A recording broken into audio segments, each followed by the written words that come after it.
반갑습니다. 오늘부터요, 여러분들과 함께 관광국사에 대해서 하도록 하겠습니다. 한국사라고 하는 파트가요, 상당히 넓죠, 그죠? 하지만 여러분들이 이제 어디에서 어떤 문제가 나올 거라고 하는 걸 저와 함께 예상을 하시면서 책장을 넘기신다라고 하시면 분명히 좋은 결과가 있으실 거라고 생각하고요. 김진재라고 합니다.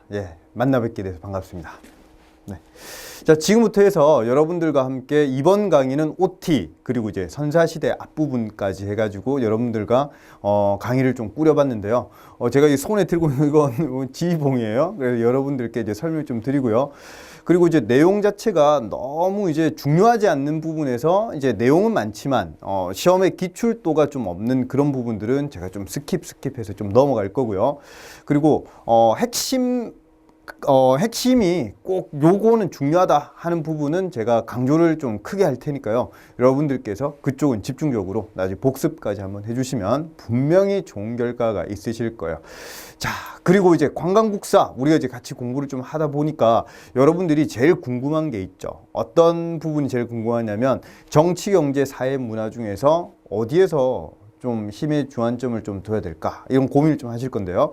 시험 문제 제일 많이 출제되는 부분은 아무래도 이제 정치에서 큰 틀 여러분들 좀 잡으시고요.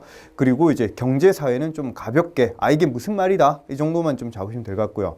그리고 문화 같은 경우에는 나중에 이제 면접과도 직결이 되게 돼 있습니다. 그래서 내가 어떤 문화재 예를 들어서 뭐 팔만대장경 이런 내용이 나오게 되면 장경 판전 이런 것들 과연 어디에 있을까 이런 궁금증도 여러분들 좀 가져보시면서요. 면접에 대한 대비도 함께 하신다. 이렇게 생각하시면서 수업을 들으시면 되겠습니다.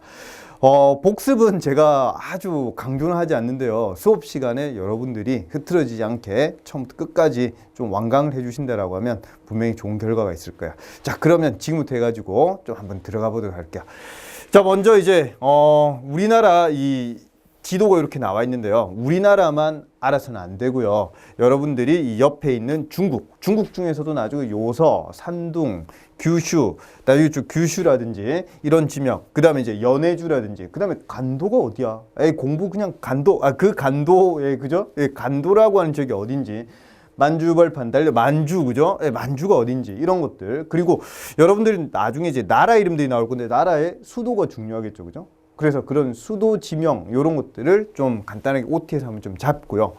이런 것들이 여러분 되면은 좀 이제 입체적으로 한국사를 좀 생각을 좀 하실 수가 있는데 그냥 단편적으로 줄만 긋고 넘어가는 한국사로 공부를 여러분들 하시다 보면 지루하기 십상입니다. 그죠? 제가 그래서 좀 재밌게 한번 좀 꾸려봤고요.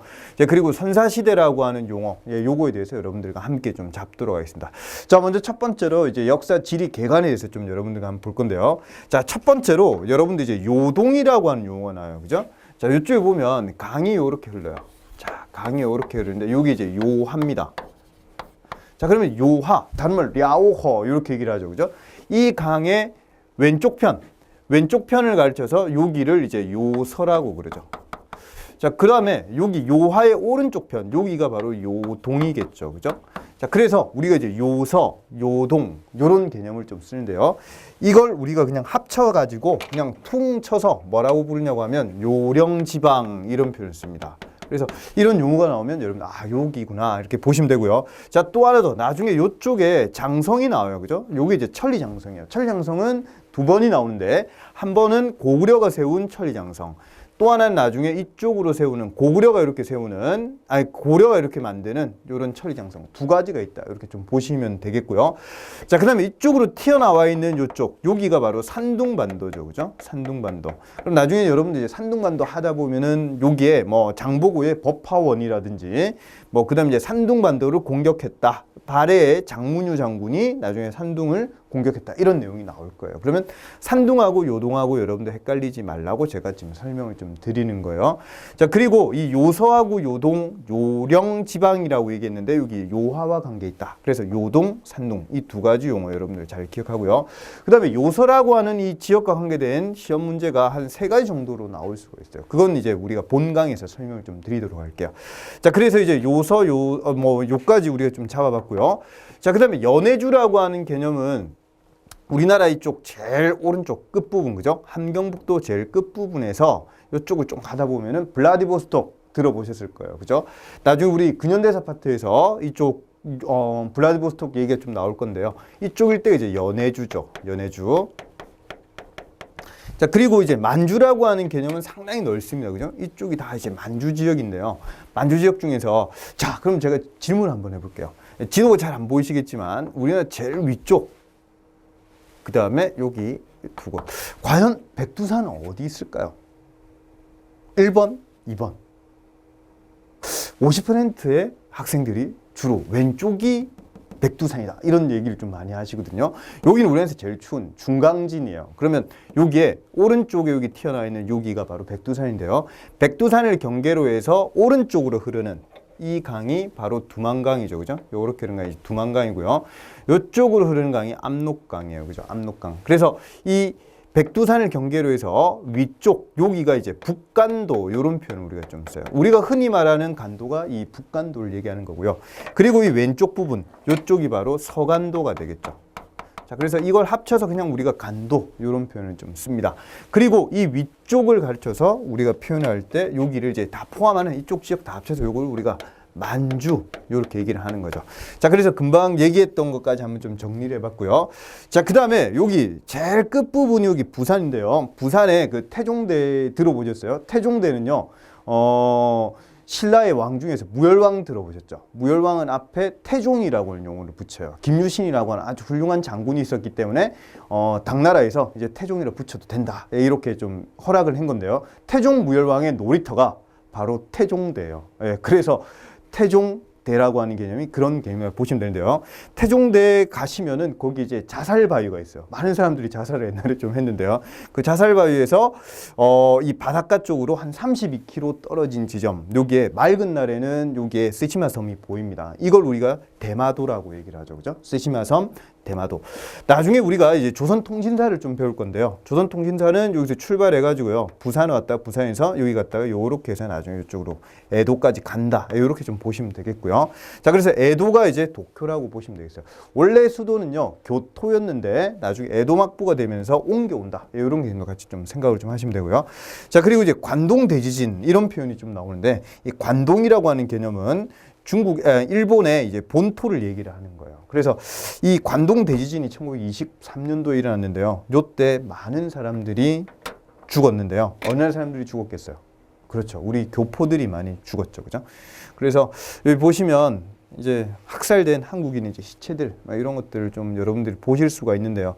무자비하게 관동 대지진이 일어나니까 그때 한국인들이 우물에 독을 풀었다, 이런 소문이 드니까 지나가던 사람들이 때려서 한국인을 죽이기도 했고요. 뭐 죽창으로 찔러서 죽이기도 했고. 그래서 우리나라에 그런 한국 사람들이 많은 피해를 받았던 그런 사건 중에 하나인데요. 여러분들이 나중에 이제 일제시대를 좀 공부하시다 보면 이런 울분, 이런 것들도 좀 여러분들이 감정적인 그런 것들도 한국사에 좀 더 빠질 수 있는, 일본이 이렇게 해서 정말 우리가 피해를 많이 입었구나. 그런데 우리가 이런 6.25도 또 일어났죠. 그죠? 그래서 이런 고통을, 고난의 시간을 다 뚫고 우리가 지금의 경제대국으로 이제 10위에서 한 11위, 12위 되는 그 나라까지 발전했다라고 하는 그런 역사를 여러분들이 좀 배우실 거예요. 자, 그래서 뭐 이런 내용도 여러분들 좀 한번 보시면 될 것 같고요. 자, 이제 두 번째로 민족 관련된 그런 내용을 좀 한번 정리해 볼게요. 자, 그럼 첫 번째로 우리 지명에 대해서 간단하게 좀 개괄적인 내용을 좀 봤고요. 한국의 수도, 이런 내용도 좀 뒤에서 우리가 배울 거예요. 자, 그 다음에 이제 돌궐이라고 하는 애들이 있어요. 그죠? 돌궐. 자, 그 다음 두 번째 이제 말갈. 그 다음 세 번째 이제 거란. 네 번째 여진, 몽골, 외, 홍건적, 만주족. 이런 용어들이 막 나오는데요. 여러분들은 궁금해 하셔야 돼요. 왜냐고 하면요. 특히 고려시대 같은 경우에는 세기별로 쳐들어오는 애들이 좀 달라요. 그래서 나중에 이제 우리가 뒤에 가서 정리를 좀 하겠지만요. 뭐 이런, 예를 들어서 이런 게 있어요. 10에서 11세기가 되면 요때는 거란이 쳐들어와요. 그래서 이 거란이라고 하는 나라를 한 글자를 줄이면 얘들을 우리가 요, 이렇게 얘기를 해요. 그 다음에 12세기가 되면 쳐들어온 애들이, 얘들이 바로 여진이에요. 그럼 여진 한 글자를 줄이면 얘들이 금이에요. 그 다음에 13세기가 되면요, 쳐들어온 애들이 이제 몽골이에요. 몽골 한 글자를 줄이면 우리가 원, 이렇게 얘기를 좀 하고요. 14세기가 되면은 쳐들어온 애들이 이제 홍건적하고, 그리고 왜구, 이런 애들이 쳐들어오는데요. 이 홍건적 같은 경우 한 글자로 줄이면은 나중에 홍건적 중에 주원장이라고 하는 사람이 세우는 나라가 명나라예요. 그 다음에 이제 왜구를 한 글자로 줄이면 쪽, 그죠? 이게 좀 그런가? 예, 그래서 10에서 우리 14세기 여기 보니까 나라 이름들이 여러 가지가 좀 나와요, 그죠? 자, 그래서 어느 지역이 얘들이 좀 살았는지 한번 좀 보겠습니다. 자, 첫 번째 이제 돌고리라고 하는 개념은 우리가 삼국시대에 공부하면서 돌고를 좀 배울 건데요. 돌고를 이제 투르크 계열, 좀 터키 계열이다 이렇게 좀 보시면 되고요. 몽골 왼쪽 편, 그쪽이라고 여러분들 보시면 되겠어요. 유럽 쪽에 좀 가깝다. 생목인 이런 개념과 좀 관계가 있습니다. 그 다음에 이제 말갈이라고 하는 애들이 우리나라의 위쪽에 사는데요. 이 말갈이라고 하는 애들이 나중에 이제 여진족과 관계가 있거든요. 그 다음에 이 만주족이라고 하는 개념이 바로 만주에 살았겠죠. 그러면 이쪽이 여진이에요, 여진. 이쪽이고요. 그 다음에 이제 거란이라고 하는 애들이 이쪽이에요. 거란 이쪽이고요. 그 다음 몽골은 저쪽이죠, 그죠? 그래서 이쪽 부분이 이제 몽골 이렇게 생각을 좀 하시면 되고요. 왜는 어딘지 알겠죠? 일본이고요. 외자라고 하는 용어는 키가 왜소하다 할 때 그 외자랑 같습니다. 그래서 얘들은 170이면은 장신이에요. 오, 안녕? 뭐 이렇게 할 정도로 키가 좀 작았다라고 이렇게 생각해서 이제 왜 이런 용어를 좀 붙였고요. 홍건적이라고 하는 애들은 이제 빨간 두건을 두르고 다녔다. 황건적이라는 용어도 들어보시죠. 삼국지 옛날에 읽다 보면 황건적 이런 용어도 나왔는데요, 그죠? 이런 것들을 생각하시고요. 만주족이 나중에 여진족들이 통합을 하면서 부족이 커지고 해서 만주족이 된다. 그렇게 해서 이제 민족을 여러분들이 좀 정리를 하실 거예요. 나중에 이런 내용은요 뒤에 가서 한번 더 설명을 좀 드리도록 할게요. 자, 이제 중국 왕조를 여러분들이 좀 정리를 할 필요가 있어요. 그래서 이건 여러분들이 이제 중국 왕조를 2분 만에 제가 암기할 수 있도록 제가 도움을 드리도록 할게요. 과연 2분 만에 여러분들이 가능할까? 그죠? 한국 역사 배우는데 왜 갑자기 중국 왕조가 나오고 그래? 뭐 이렇게 생각하실 수 있겠죠, 그죠? 하지만 같이 연결을 지어가지고요 여러분들이 좀 알아두시면 좋을 것 같아서 제가 설명을 좀 드릴게요. 자, 첫 번째. 은, 주, 춘추, 전국, 진, 한, 위진 이렇게 외우면 좀 잘 안 외워져요, 그죠? 자, 그래서 제가 한번 팁을 하나 드릴게요. 한번 따라해 보시길래요. 은주야, 춘추가 어떻게 되니 전국적으로 진한 이야기 해줄까? 듣기 싫으면 위진남북초. 요건 어쩔 수 없었어요, 그죠?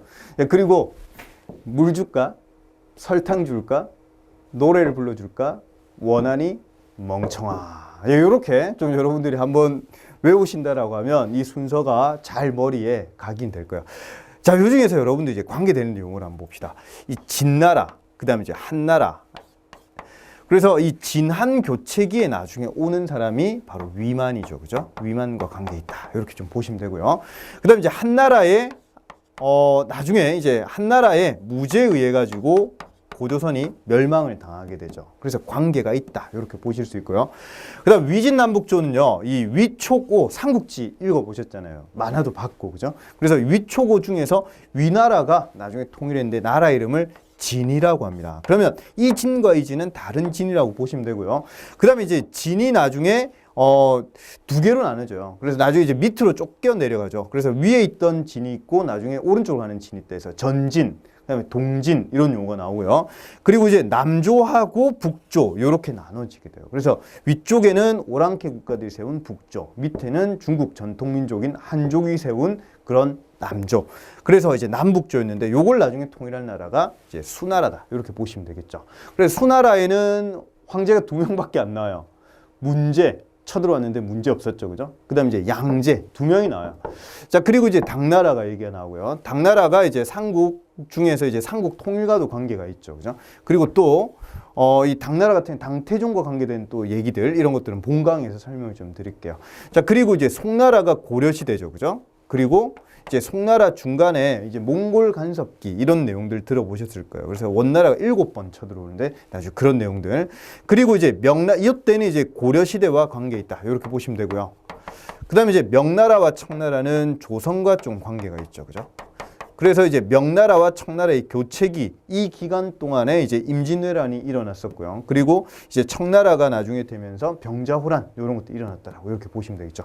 그래서 나중에 1911년이 되면은 청나라가 나중에 멸망을 하게 됩니다. 네, 그런 내용들 같이 여러분들 좀 정리해 주시고 기본 지식으로 이런 스키마가 있으면은 훨씬 더 수업하실 때 좋으실 거예요. 그죠? 자, 그다음에 이제 OT 이제 마지막 내용인데요. 여러분들이 이제 이 지도가 좀 잘 안 보이실 것 같아가지고요. 그쪽, 우리 자료실에 요걸 좀 올려놨어요. 그래서 자료실에 지도 한번 출력을 좀 하셔가지고 요 내용을 한번 좀 잡아보셨으면 좋겠어요. 자, 먼저 첫 번째 국가가 우리 고조선이죠. 그죠? 고조선. 그럼 고조선의 수도가 어디냐고 하면 평양이에요. 평양. 그래서 이 당시에 평양을 뭐라 불렀냐면 아사달 이렇게 불렀어요. 아사달을 우리 다른 말로 당군 왕검과 관계되니까 왕검성 이렇게 얘기를 하고요. 그 다음에 이건 나중에 이제 서쪽에 있는 수도다 해서 고려시대 때는 서경 이런 표현을 좀 썼어요. 그래서 이게 바로 이제 고조선과 관계되는 그런 도시 이름들인데요. 평양의 도시 크기는요, 지금 서울의 크기 3배 정도 된다라고 하죠. 그래서 통일이 되면은 나중에 뭐 평양으로 올라갈 수도 있다. 뭐 수도가 변천될 수 있다. 뭐 그런 내용이 좀 나오는 것 같은데요. 그래서 이 평양이라고 하는 곳이 이쪽에 있는데요. 이 평양이라고 하는 이곳은 옆으로 대동강이 흐른다. 요거를 좀 같이 기억을 좀 해주세요. 그래서 대동강하고 같이 여러분들이 평양하고 같이 생각을 좀 해주시면 좋을 것 같고요. 자, 그 다음에 이제 부여. 부여는 나중에 우리가 보시겠지만 저 위쪽이죠. 그죠? 이 위쪽 지역이 이제 부여다. 이렇게 보시면 되고요. 그 다음에 이제 옥저하고 동해하고 삼한 위치가 잘 안 기억이 나시니까 제가 좀 간단하게 이렇게 한번 얘기할게요. 한번 따라해 보세요. 옥동자. 예, 무슨 얘기냐면 여기가 이제 옥저고요. 함흥지방 요쪽 일대가 이제 옥저. 그 다음에 요쪽 일대가 동해거든요. 동해. 그래서 옥동. 여기가 이제 진안이니까 옥동지읒. 그래서 옥동자. 그죠? 응가 보면 응가 밑으로 떨어지죠. 그렇죠. 이게 이제 변한. 알겠죠? 이쪽에. 그 다음에 이쪽 지역이 이제 마한. 이렇게 사만의 위치까지 여러분들이 같이 기억을 해주시면 좋겠어요. 자, 요 중에서 제일 좀 넓은 지역이 어디였을까요? 그렇죠. 이쪽 지역이 제일 넓죠. 그 다음 평야가 좀 많아요. 그래서 마한은 54개 작은 소국이 있었고요. 변안하고 진안 같은 경우에는 12개 소국이 있었다. 이런 내용도 이제 나중에 본강에서 설명을 좀 드릴게요. 그래서 이런 내용들, 이 나라들은 이제 수도가 어디가 있었는지 이런 건 중요하지가 않아요. 그래서 이런 나라들이 있었다. 그래서 철기시대 국가들이 이런 내용이고요. 고구려 같은 경우에도 이 철기시대 때 나왔던 그런 국가였지만 나중에 고구려 같은 경우에 중앙집권 국가가 되죠. 그죠? 그래서 고구려 수도가 원래 고구려의 수도는 이쪽이죠.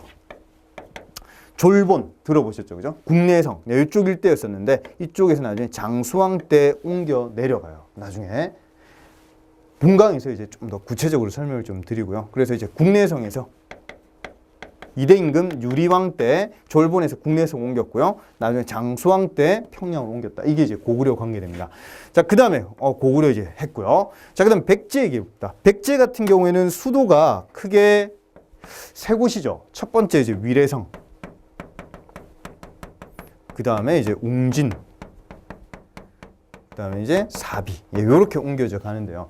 이 위례성이라고 하는 곳이 지금 이제 서울의 오른쪽 편 밑에 있는 하남시. 예, 요쪽 일대가 이제 위례성 지역이다. 이렇게 좀 보시면 되고요. 그리고 이제 웅진이라고 하는 개념. 자, 예를 들어서, 요렇게 한번 생각해 봅시다. 요렇게 흐르는 강이 이제 북한강이 있어요. 북한강. 북한에 있다 해서 북한강 아닙니다. 북쪽의 한강이고요. 요렇게 이제 흐르는 강이 남한강이라 칩시다. 그럼 북한강과 남한강이 합쳐져서 우리가 한강 이렇게 얘기를 하겠죠. 그러면 이쪽 일대가 이제 위례성 이쪽 지역인데요. 이쪽 지역 그래서 한강 거점으로 하는 게 나중에 이제 조선시대가 되겠죠. 그죠? 그래서 이제 한양은 남쪽에 있는 수도다 해서 고려시대 때 이제 남경 이렇게 얘기를 좀 했었고요. 그러니까 참 특이하죠. 나중에 이제 이 한양부터 얘기를 해볼게요. 한양을 나중에 일제시대 때는 또 경성 이래 불렀죠. 그죠? 지금은 서울이고요. 그죠? 그리고 또 한번 해볼까요? 여기에 이제 위례성 이렇게 얘기를 한다 했죠. 예, 그래서 상당히 많은 지명들이 좀 있네. 또 다른 말 또 한성 이렇게 얘기하죠. 그러니까 우리나라에 서울대학교는 상당히 많네요. 그죠? 서울대. 그죠? 이런 것들이 다 서울이다. 예, 지명 이름 좀 여러분들 잡아주시면 좋겠고요. 여기가 이제 서울과 관계되는 지역이다. 이렇게 보시면 되고요. 자, 그리고 또 이쪽에 이제 금강이 있는데요. 금강. 이 금강 쪽에 도시 이름들 여러분들 또 기억을 좀 하셔야 돼요. 이 위쪽에 여기가 이제 공주고요. 그 다음에 여기 밑에 이쪽이 이제 조금만 내려갈까요? 이쪽이 이제 부여. 이렇게 보시면 되겠죠.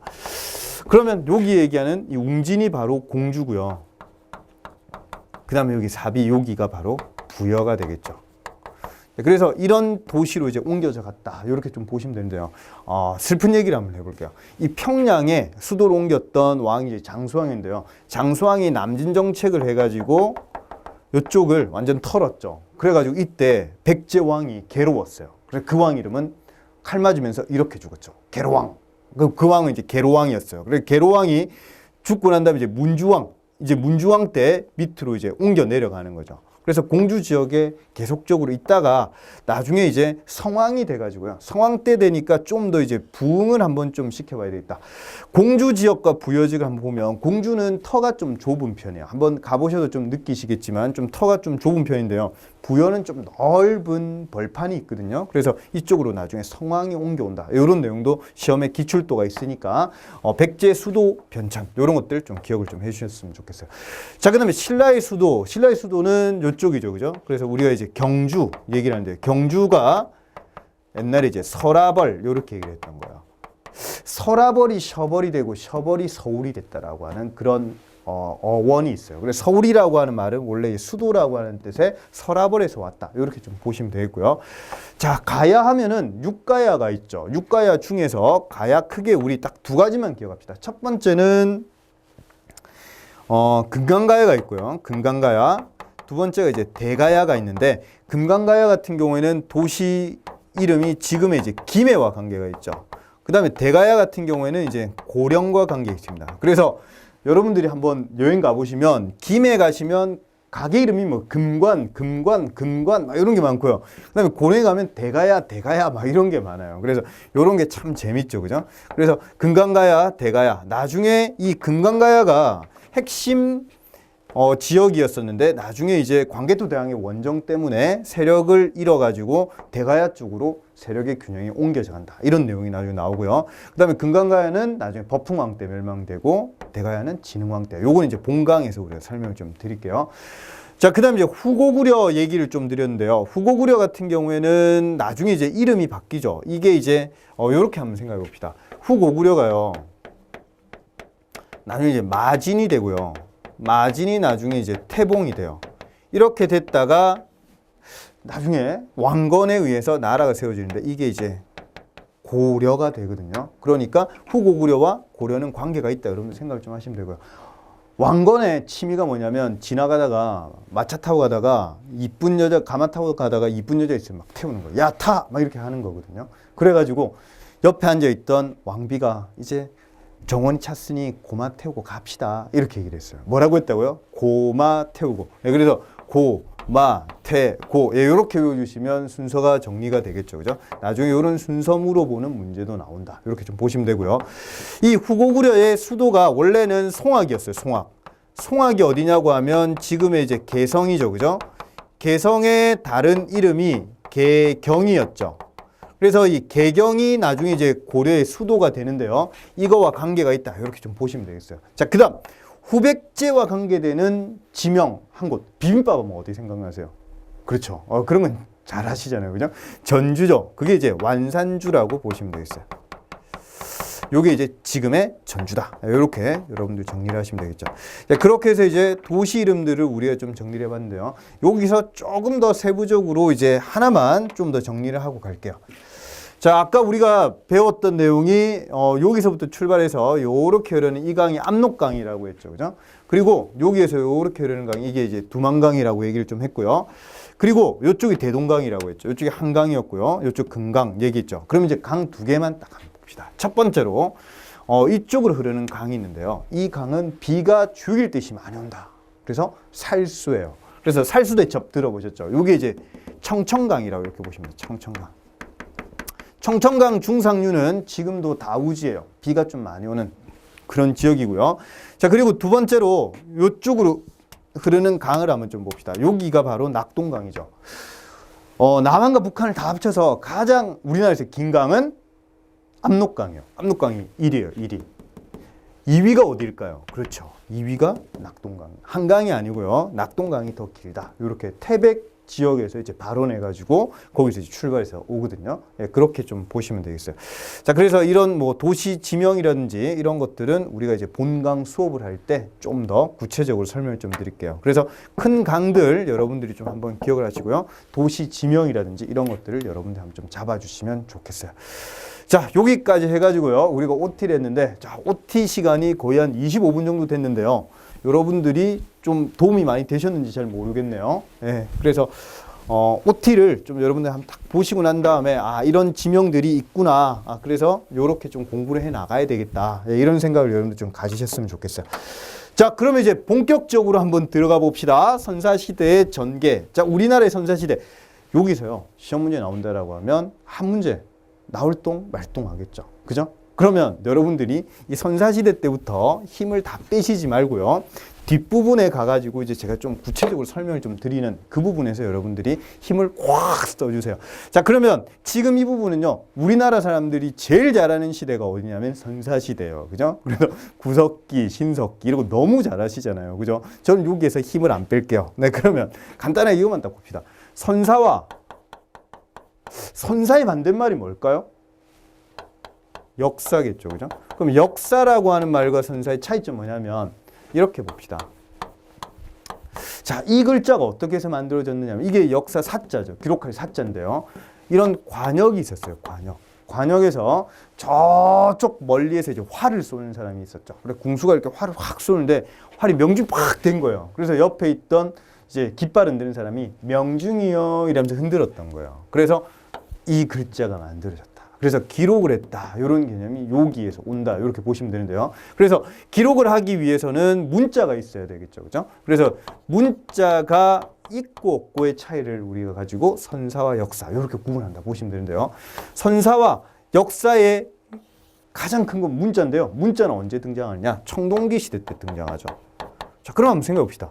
청동기 시대 갑자기 1월 1일부터 갑자기 문자가 탁 만들어져서 오늘부터 청동기 시대야. 뭐 이렇게 오늘부터 역사 시대 이렇게 됐을까요? 아니겠죠. 좀 지나다가 보니까 나중에 문자가 만들어지겠죠. 그죠? 그래서 선사라고 하는 개념은 우리가 구석기와 신석기 그리고 이제 청동기 앞부분도 이쪽에 좀 넣는다. 이렇게 좀 생각을 하시고요. 그다음에 역사 시대라고 하는 게 이제 청동기 그다음에 이제 철기 이렇게 보는데요. 우리나라에서 이제 본격적인 문자가 이제 보급이 확실히 되면서 했던 거는 좀 철기 시대다. 이렇게 좀 볼 수가 있겠죠. 그죠? 그렇게 해서 선사 역사를 여러분들 구분을 좀 하시면 되겠고요. 선사 시대 중에서 여러분들 몇 가지만 좀 정리를 한번 해봅시다. 자, 첫 번째로 우리나라는요.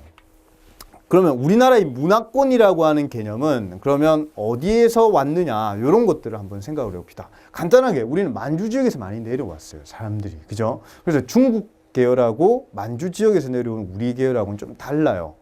왜 그런지 한번 봅시다. 중국은 2를 좋아해요. 숫자 2를 참 좋아하거든요. 양 이런 것들 상당히 좋아해요. 근데 우리나라는요. 3을 좋아하죠. 예를 한번 들어볼까요? 가위, 바위, 보, 삼세판 맞죠? 영희, 철수, 바둑이 뭐 이런 것들이잖아요. 그죠? 그래서 삼조고 이런 거 들어보셨죠? 그래서 문화권이 좀 다르다라고 보실 수 있어요. 그래서 중국의 한족 문화권과 우리는 좀 다른 그런 위쪽에서 내려온 그런 문화다. 이렇게 보시면 되겠죠. 예를 들어서 단군이 이제 나오게 되는 그런 얘기를 한번 좀 우리가 이제 단군 건국 신화 이런 내용을 우리가 좀 한번 보다 보면 하늘에서 내려왔다라고 이렇게 얘기를 하지만 그걸 평면상으로 볼 때는 위쪽에서 내려왔다, 북쪽에서 내려왔다 이렇게 평가를 할 수도 있어요. 그죠? 이렇게 같이 보시면 될 것 같고요. 자, 그 다음에 두 번째요. 한반도 이제 인류가 출현한 시기는 그러면 출현이란 말은 등장했다 이런 말이죠. 그러면 우리나라에 사람이 언제부터 살았을까? 그렇죠. 구석기 시대 때부터 사람은 살았어요. 그죠? 구석기가 약 70만 년 전부터 시작이 됐는데요. 요때부터 사람이 거주하게 됐지만 요게 시험에 한 문제 나올 수가 있죠. 민족의 기틀이라는 개념은 정착을 해야 되겠죠. 예를 들어 봅시다. 만약에 우리나라가 이렇게 있는데요. 우리나라의 위쪽에 여기에 뭐 장성 예를 들어 봅시다. 그냥 장똥깨라는 사람이 있었어요. 여기 살았는데 여기 살다가 갑자기 토끼 잡을 거라고 아이쿠 하다가 막 나중에 저까지 가서 러시아 땅에서 나중에 르윈스키라고 하는 여자가 결혼했어요. 그러면 이 사람은 우리 민족인가요? 나중에 가서는 아니죠. 이쪽 지역에서 또 생활하겠죠. 그러니까 이동을 했다라고 하는 개념이 등장하면 요거는 우리 민족이 안 되는 거죠. 그래서 여기서 강조하고자 하는 바는 이거예요. 신석기부터 청동기 정착을 하게 되면서 이런 형태가 나타났다라고 보시면 되겠죠. 그래서 중요한 내용 한 가지 좀 설명을 좀 드렸고요. 자, 그 다음에 이제 언어학상으로 볼 때 우리는 알타이 어족이에요. 그죠? 알타이 어족. 어족이라고 하는 개념이 언어학적으로 얘기하는 거고요. 그 다음에 이제 몽골 인종. 우리 엉덩이에 몽골 반점 이런 거 들어보셨죠. 그죠? 그래서 뭐 서양 사람들은 놀랜다 그러죠. 어린애가 태어났는데 뭐 입양한 애를 데리고 왔는데 엉덩이 뒷부분에 멍자고 있고, 그죠? 이런 것들 같이 생각을 좀 하시면 되고요. 자, 그리고, 농경생활이라고 하는 게 상당히 큰 틀을 가지고 옵니다. 나중에 신석기 혁명 이런 표현을 좀 쓰면요. 정착을 했기 때문에 어떤 문화가 고유하게 만들어지겠죠. 그죠? 이런 것들이 우리 독자적 문화로 만들어진다. 이렇게 보시면 되겠어요. 자, 이제 구석기 시대 얘기를 간단하게 한번 좀 해보면요. 구석기는 70만 년 전이라고 했죠. 그러면서 크게 세 개로 나눌 수가 있겠어요.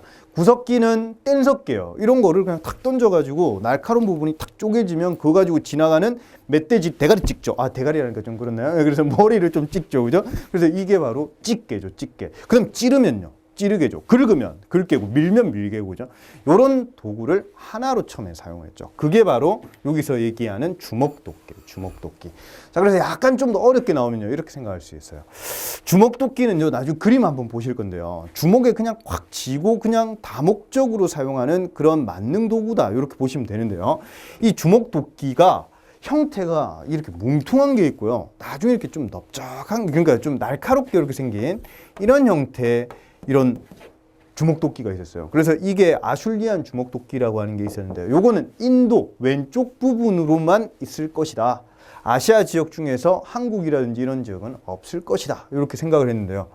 우리나라에 미군 병사가 연천 쪽에 왔다가 거기에서 데이트를 좀 약간 풀밭에서 좀 했나 봐요. 그래가지고 뭘 했는지 모르겠지만 하여간에 등에 뭐가 이렇게 베겼대요. 그래가지고 그걸 뭐야? 돌을 빼다 보니까 이게 주먹도끼인 거예요. 그래서 연천 전곡리 주먹도끼, 여기 이제 아슐리안 주먹도끼. 그래서 이 학설이 깨지게 된 그런 내용이라 보시면 되겠어요. 그래서 우리나라에서 아슐리안 주먹도끼가 이렇게 나왔다. 이렇게 좀 여러분 같이 생각하시면 될 것 같고요.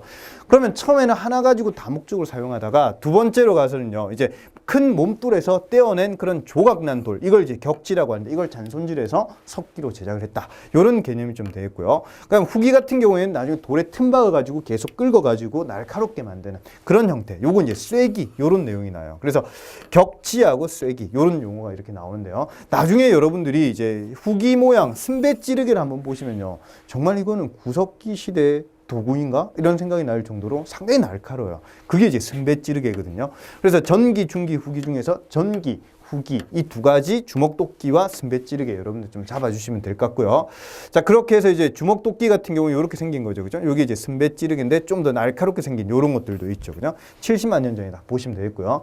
자, 그리고 유적에 보시면 그 연천 전곡리 아까 좀 설명드린 거 있죠. 그죠? 그 다음 이제 여기 평안남도에요. 그 상원 건모루 동굴 얘기가 나오면 이 석자 요런 것들이 좀 나오면 전곡 요런 것들이 나오면 이건 구석기 유적이다. 이렇게 좀 보시면 되겠고요. 뭐 뗀석기는 뭔지 알겠죠. 그죠? 자, 그다음에 이제 요런 것들 사람과 이제 동물의 뼈 화석 뭐 골각기 요런 표현도 좀 쓰기도 하는데요. 요런 것들이 구석기 시대다. 이렇게 보시면 되고요. 자, 그다음에 사냥, 채집 이런 거 너무 쉽죠. 그죠? 요때는 정착을 안 했으니까 주로 사냥, 채집 어로 그죠? 이런 것들 위주로 좀 했고 물론 농사 짓는 사람도 있었죠. 하지만 주는 아니었다. 이렇게 보실 수가 있고요. 동굴하고 막집인데요. 나중에 이제 약간 좀 약하신 분들이 이런 게 좀 용어 헷갈릴 수 있죠. 막집과 움집의 차이점이 뭐냐? 막집은요 막지였어요. 그죠? 그냥 단순히 그냥 풀밭이나 이런 데 있는데 그냥 뭐 나무도 이렇게 꺾어가지고 오고 뭐 좀 풀도 좀 올리고 뭐 이렇게 있는데 갑자기 아침이라는데 집이 없어졌죠. 그죠? 보면 뭐 갑자기 태풍이 와가지고 날라오고 그죠? 이런 것들이 막집이라고 한다면 움집은 말 그대로 움을 지어가지고 좀 더 이제 체계적으로 만든 그런 집이다. 예, 그게 이제 움집이 되겠어요. 그래서 이 동굴이나 막집, 뭐 동굴에 아침에 뭐 자다가 일어났는데 어두우니까 뭐 이런 발이 뭐 이렇게 했는데 뭐가 이상한 물컹물컹한 게 있어가지고 보니까 그 곰이고 맞죠. 뭐 그런 경우도 있었겠죠. 동굴에서 이런 것들 같이 생각을 좀 하실 수가 있겠어요. 그죠? 자, 막집이다. 이런 것들 좀 같이 보시면 되고요. 자, 그다음에 주먹도끼, 찌개, 승배 찌르개 이런 것들은 아까 설명을 좀 드렸던 그런 내용이고요. 그다음 이제 사냥 성공을 기원하면서 뼈와 뿔에 이제 조각 이런 것들을 좀 새겨. 생겼다. 이렇게 볼 수가 있겠어요. 자, 그렇게 해서 이제 우리가 뭐 이런 구석기에 대해서 좀 봤는데요. 구석기는 그럼 여러분들 이동생활 이런 것들, 막집 뭐 이런 것들 좀 위주로 좀 보시면 될 것 같고요. 자, 그 다음에 여기서 약간 좀 더 구체적으로 하면 이쪽 지역이 이제 전기 유적지다 이렇게 좀 보실 수가 있고요. 그 다음에 이쪽 지역이 이제 중기라고 하면 이 밑에 지역은 좀 후기 지역이다 이렇게 좀 보실 수가 있겠죠. 그래서 가장 대표적인 게 아까 연천 정곡리라든지 아니면 평남 상원 건모루 동굴 이런 것들 좀 기억을 하시면 좋을 것 같고요. 그 다음에 이 위쪽 같은 경우에는 이제 운기군 굴포리 들어보셨죠, 그죠? 이런 것들이 바로 이쪽 부분이다, 중기고요. 그 다음에 후기 같은 경우에 공주 석장리 이런 데가 상당히 좀 상당히 유명하다 이렇게 보시면 되겠어요. 그래서 크게 이쪽 지역이 먼저, 그 다음에 이쪽, 그 다음에 이쪽 이렇게 생각하시면 전기, 중기, 후기 이렇게 나누실 수가 있겠죠, 그죠? 이렇게 보시면 되겠어요. 자, 이제 중석기 시대는요, 간단하게 이렇게 생각합시다. 지금부터 이제 과거로 거슬러 올라갈 때요, 제일 마지막 최종 빙기가 비름빙기라고 하는 빙기가 있었어요. 그래서 비름빙기가 있었는데요. 이 비름빙기가 끝나고 난 다음에 해수면이 점점 올라가죠. 무슨 말이냐면 빙하가 녹아요. 그죠? 날씨가 점점 따뜻해져요. 그게 이제 중석기 시대로 흘러가는 계기인데요. 중석기 시대는 구석기와 신석기 중간이라고 보시면 돼요. 그래서 발 빠른 애들이 좀 많이 나와요. 옛날에는 이제 구석시대 때는 맘모스라든지 곰이라든지 이런 덩치 큰 애들, 털 많은 애들이 좀 있었다라고 하면 중석기 시대가 되면서 이제 발빠른 애들, 여우나 다람쥐나 토끼 이런 애들. 그러면 이런 애들 잡기 위해서는 뭐 이렇게 주먹도끼 가지고 뭐 찍을 수는 없잖아요. 그죠? 찍다 뭐 친구 막 발등 찍고 이러면 안 되겠죠. 그래서 요때는 이제 이음도구라고 하는 개념이 등장해요. 활, 그 다음에 이제 창, 이런 것들이 나온다. 요게 이제 중석기 시대 끝이에요. 요거 하나만 딱 알면 다 필요 없습니다. 다음으로 가봅시다. 이제 신석기 시대로 좀 갈게요. 그럼 간석기라고 하는 개념 우리가 알고 있는데요. 우리 70만 년 전에 시작이 된 개념, 요게 바로 구석기라고 한다면요. 신석기 같은 경우에는 약 BC 8000년. 자, 그러니까 여기서 용어가 나오면 여러분들 또 약해질 수가 있어요. BC라고 하는 개념과 AD라고 하는 개념 들어보셨죠, 그죠? 자, 간단하게 한번 정리를 한번 해봅시다. 예수가 탄생을 했어요, 그죠? 예수가 탄생한 게 0년이에요, 0년. 그래서 예수가 탄생한, 요렇게 생각합시다. 예수가 0년에 태어났는데요. 지금 현재요, 그죠? 현재. 그러면 대충 여기를 한 2000년 정도 우리가 그렇게 생각하는 거예요. 그래서 요걸 우리가 AD 요렇게 얘기를 해요. 아노 도미노. 이게 라틴어인데요. 요걸 그냥 우리가 빼요. 그냥. 그래서 그냥 우리 그냥 2000 몇 년 요렇게 얘기를 하는 거고요. 이 0년 앞에도 사람이 살았겠죠. 그러면 요때는 예수가 태어나기 전이다 이 뜻이죠. Before Christ. 그래서 예수 태어나기 전. 요게 바로 BC예요. 그러면 BC 1000년이라고 하는 개념이 나오면요. 지금으로부터 약 3000년 전이죠. 이해 못 하셨다고요? 한번 더 해볼게요. 만약에 여기서부터 여기까지 1000년이 여기서 여기까지 2000년이니까 지금부터 약 3000년 전이죠. 그죠? 수학 시간 아닌데, 그죠? 자, 그러면 나중에 이제 기원전 2000년 이런 표현이 나오면 지금부터 약 4000년 이렇게 되겠죠. 그죠? 그래서 제가 BC라고 하는 개념, 요걸 혹시 모를 수도 있으실 것 같아서 설명을 좀 드렸던 거예요. 자, 그러면 구석기라는 개념은 요때인데요. 신석기 같은 경우에는 BC 8000년이에요. 그럼 지금부터 약 10,000년 전, 요렇게 여러분들이 생각을 좀 해주시면 되겠죠. 여기 이제 신석기다 보시면 되고요. 자, 그 다음에 여기 보시면 이제 돌갈판이 있어요. 돌갈판. 여기에 곡식을 놓고 이렇게 막 갈죠. 그죠? 그렇게 해가지고 이제 만들어지는 게 여기 이제 곡식들이 빠지는데요. 이걸 나중에 청동기 시대 때 가가지고요. 이걸 업그레이드 해요. 2개 돌을 올려놓고 위에서 이렇게 돌리죠. 그죠? 그렇게 해서 안쪽에 있는 곡식들이 빠지는 그런 형태. 그걸 맷돌이라고 하죠. 그건 청동기 시대고요. 이런 갈판이라든지 갈돌, 그래서 갈판, 갈돌, 이런 건 신석기 시대 때다. 여러분들이 같이 정리를 좀 해주시면 좋겠습니다.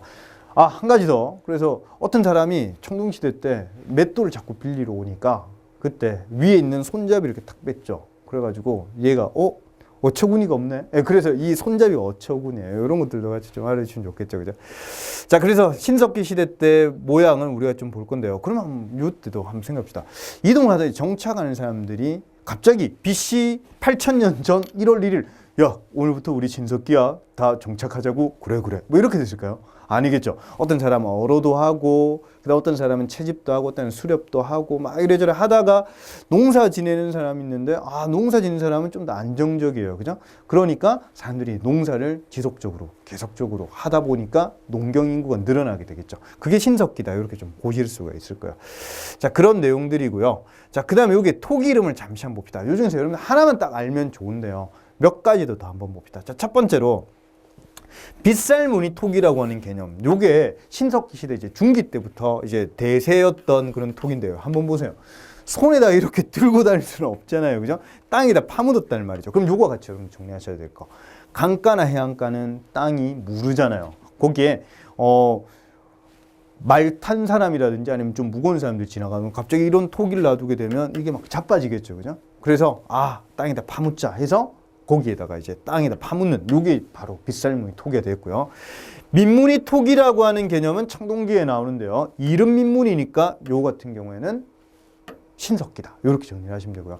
민무늬라는 개념은 무늬가 없다 이런 뜻이에요. 그죠? 자, 그다음에 덧무늬라고 하는 개념은 무늬를 덧입혔다 이런 개념이고요. 나중에 덧띠 토기 이런 표현이 나오는데요. 헷갈리지 말고 덧무늬가 먼저 나온다. 그래서 여기 보시면 민무늬, 덧무늬 같이 이름 민무늬, 덧무늬 같이 좀 정리하시면 되겠고요. 눌러찍기 무늬라는 말 압인무늬죠. 그냥 여러분들 어릴 때 그런 거 해봤잖아요. 뭐 이렇게 뭐 이런 모양이 있다면 요걸로 그냥 탁 찍는 그죠? 이런 것들이 눌러찍기 무늬 토기다 이렇게 보실 수가 있고요. 요게 대세지만 이런 이름 민무늬 토기 시험에 한 번씩 출제될 수가 있어요. 이런 것들 같이 좀 정리하시면 좋을 것 같고요. 자, 그 다음에 여기에서 여러분들 신석기 혁명이라고 하는 개념 마지막에 나오는 요 개념요. 요거는 정착을 하게 된다는 거죠. 그래서 농경, 목축 요런 게 이때부터 나온다는 거. 목축이라는 개념 여러분 한번 생각해 봅시다. 뭐 들판에 돌아다니는 애를 그냥 집에다가 가축 개념으로 이제 키우게 된다라고 하는 거죠. 처음에는 뭐 고양이도 뭐 이렇게 집에 와가지고 키우게 됐겠죠, 그죠? 그래서 고양이도 일로 와 이러니까 뭐 절로 가고 맞죠? 그리고 고양이 너는 안 되겠다. 그다음에 닭은 아침에 보니까 막 혼자 잘 울어서 일찍 일어나니까 좋겠다 하면 생각했겠죠. 그럼 개 한번 생각해. 개. 이러면 진짜 꼬리가 없어질 듯이 막 이렇게 하잖아요. 그죠? 그러니까 넌 집에 좀 있고 아무거나 줘도 잘 먹고, 그죠? 예, 그런 식으로 해서 돼지.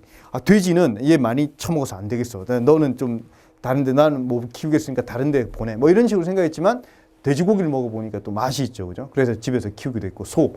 눈 한번 보세요. 눈 얼마나 그죠? 그래서 집에 일도 잘하고 그래서 나중에 집에서 키우게 되고 그죠? 이런 것들이 이제 신석경명과 관계된다. 그래서 신석경명 시험에 나오면 농경과 목축 이 두 가지를 여러분들이 같이 기억을 좀 하시면 좋겠죠. 자, 다음으로요. 여기에서 또 기출도가 상당히 있는 내용을 한번 설명 좀 해볼게요. 가락바퀴와 뼈바늘이라는 개념은요.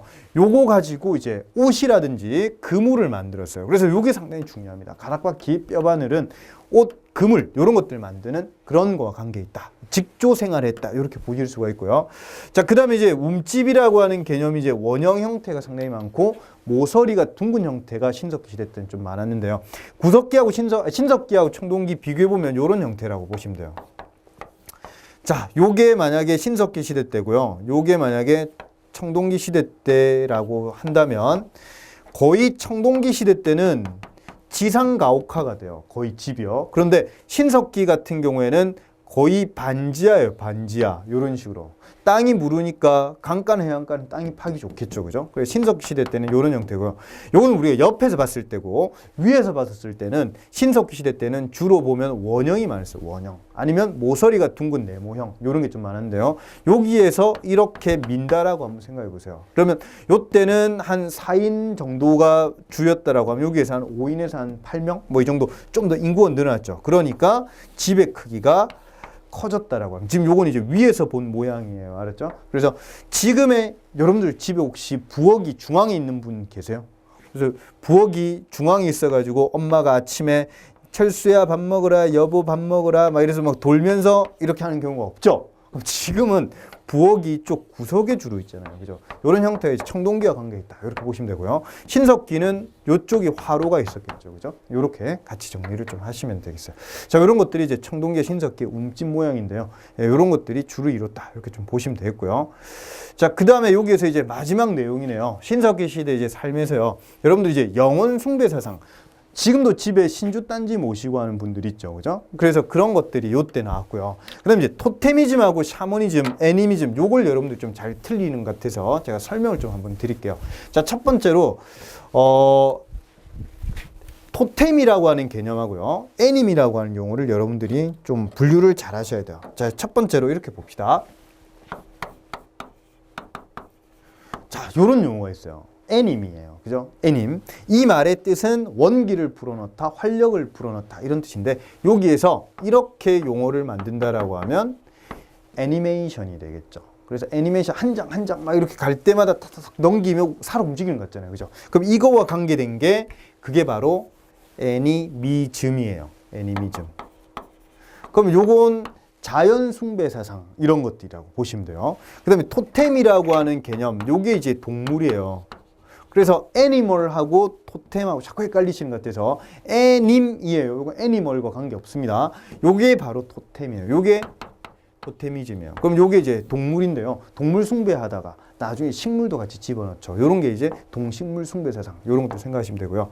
그 다음에 샤먼이라고 하는 이 개념이 무당이에요. 무당. 뭐 옛날 영화라든지 아니면은 뭐 저쪽에 그런 원신들이라든지 막 그런 것들 이렇게 보면은 막 그 움집 중간이나 그런 데 보면은 막 불이 막 나오고 갑자기 뭐 펑 던지면은 뭐 불이 확 나면서 누군가가 오고 있어 막 그런 거 있죠. 그죠? 요런 무당 같은 사람들. 이게 바로 샤머니즘. 네, 이렇게 보시면 돼요. 그래서 용어가 크게 세 가지가 나왔는데요. 용어 정리 좀 잘 해주시고요. 자, 그렇게 해서 이제 부족이라고 하는 개념이요. 만들어진 게 이제 시족끼리 나중에 결혼을 자기 집에서 족 내혼을 한다는 건 좀 이상하잖아요. 그죠? 삼촌이랑 결혼하고, 그 다음에 뭐 조카랑 결혼하고, 뭐 그 다음에 이모랑 결혼, 일 이상하잖아요. 그죠? 그래서 다른 부족과 다른 시족과 결혼하다 보니까 이게 커진다라고 보시면 돼요. 그래서 시족이 나중에 커지게 되면 요게 이제 부족이 되고요. 부족이 커지게 되면 이게 국가가 된다. 이렇게 여러분들이 정리를 좀 해주시면 좋겠어요. 그래서 시족 중심의 부족 사회, 요게 바로 신석기 시대 때 가장 큰 특징이고요. 청동기 시대 때 드디어 이제 국가가 등장합니다. 그게 바로 고조선이다. 이렇게 정리를 좀 하시면 되겠죠. 자, 여기까지 설명을 좀 한번 드렸고요. 그 다음에 우리 뒤에 있는 문제들, 요거를 간단하게 몇 문제만 5문제씩 한번 좀 꾸려봤어요. 자, 그럼 1번 문제를 한번 잘 봅시다.